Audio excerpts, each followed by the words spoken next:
le monde arabe devient de plus en plus une grande Palestine occupée. Et Bahreïn est devenue aussi une petite Palestine occupée, qui illustre l'hypocrisie de ce qui s'appelle en Occident la démocratie occidentale, c'est-à-dire la démocratie pro-sioniste, où la démocratie veut dire seulement le respect de la volonté des sionistes. Parce que les dirigeants de Bahreïn ont bien compris, ils sont assez rusés, ils ont bien compris la leçon. Et c'est pour ça qu'ils ont nommé une ambassadrice juive de Bahreïn aux États-Unis, alors qu'il n'y a presque pas de juifs au Bahreïn. Et donc, ils veulent seulement montrer patte blanche, les dirigeants de Bahreïn, pour dire aux sionistes, voilà, nous sommes vos agents ici dans la région. Et ce qui se passe au Bahreïn, comme c'est ce qui se passe en Afghanistan, ce qui se passe en Palestine, que ce qui se passe, disons, partout dans le monde, n'est qu'une guerre secrète contre la République islamique d'Iran, qui est la seule et grande bastion qui résiste au nom de toute l'humanité d'ailleurs face à cette avancée, à cette barbarie de la domination juive sioniste. Et il faut dire que, en parlant justement des droits de l'homme, quand il s'agit de la Syrie ou même de la Libye, et fermer ses yeux quand il s'agit de Bahreïn, quand il s'agit de l'Arabie saoudite, quand il s'agit du Yémen, quand il s'agit beaucoup d'autres, surtout l'entité sioniste, qui a occupé et qui est en train d'exterminer tout un peuple depuis plus de 60 ans. Donc ce qui se passe maintenant est une illustration devant n'importe qui montre l'hypocrisie et le double standard, le double langage de cette seule grande puissance aujourd'hui qui domine les autres puissances, c'est-à-dire la puissance sioniste. Parce qu'il faut le dire, la puissance aujourd'hui qui sont les États-Unis sont eux-mêmes occupés par le pouvoir juif sioniste qui décide de la politique extérieure des États-Unis et même de la politique intérieure. Et ceci s'est illustré par l'accueil que Netanyahou a reçu au Congrès américain. Disons que l'entité sioniste elle-même est une grande Bahreïn dans la région qui est en train d'exterminer tout un peuple. Et vous voyez comment on a accueilli aux États-Unis, dans le Congrès américain, un criminel qui est souillé de sang, qui a les mains souillées de sang de tout un peuple, et il a été accueilli hypocritement par le même Congrès qui veut imposer des sanctions à la Syrie ou à la Libye ou à d'autres pays. Donc, il faut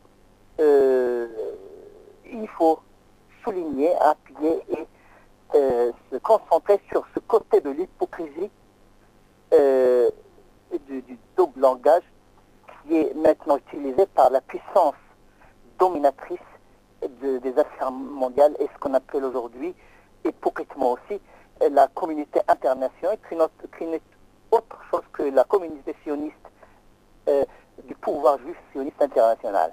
Toute la propagande juive sioniste en Occident vise à convaincre l'opinion publique ici que les Occidentaux défendent leurs intérêts en intervenant dans la région pour frapper ceux qui sont contre Israël et pour s'allier avec ceux qui sont avec les Israéliens en disant que l'entité sioniste représente les intérêts des États-Unis de l'Occident. En fait, c'est tout à fait le contraire.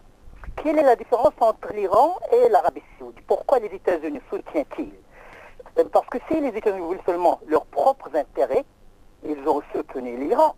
grande puissance, ils auraient soutenu 1 milliard de musulmans. Ils auraient soutenu la justice. Bon, tout simple. Mais pourquoi ils soutiennent seulement l'entité sioniste et perdent toute l'amitié du monde islamique, de toute l'humanité? Pourquoi ils soutiennent par exemple le Bahreïn contre et les Émirats contre l'Iran? En fait, c'est parce que l'Arabie saoudite est dans l'intérêt, c'est-à-dire le régime est dans l'intérêt d'Israël et objectivement est l'allié d'Israël, alors que la République islamique d'Iran soutient la résistance.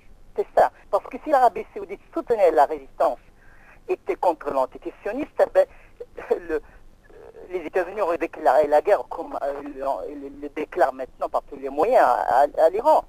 Et il faut savoir que les États-Unis, dans tous les cas, ils ont déjà le pétrole saoudien.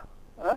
Ils ont déjà le pétrole, qu'ils soient avec ou contre, ils dominent déjà, ils ont des bases américaines. Pourquoi ils ne soutiennent pas alors les intérêts du peuple de l'Arabie saoudite, qui est la démocratie, les droits de la femme, etc. Non, c'est parce que le seul critère des États-Unis et de l'Occident, c'est de soutenir les intérêts de l'entité sioniste contre les intérêts des peuples, contre la démocratie et contre la justice. Donc, il ne faut pas participer à la propagande sioniste en disant que l'Occident défend ses intérêts. C'est vrai, les vrais intérêts des États-Unis, c'est de soutenir la justice, de soutenir la République islamique d'Iran, de soutenir la démocratie, de soutenir les peuples, les régimes légitimes, comme le régime de la République islamique d'Iran, qui est le seul régime représentatif et démocratique dans la région, alors que l'entité sioniste est un système, un régime d'occupation flagrant qui s'est maintenu depuis 60 ans en se basant sur les mensonges, sur la propagande, sur la domination politique de l'Occident et beaucoup bien sûr des Occidentaux commencent à dire que celui qui est contre Israël est contre l'Occident, mais c'est tout à fait le contraire.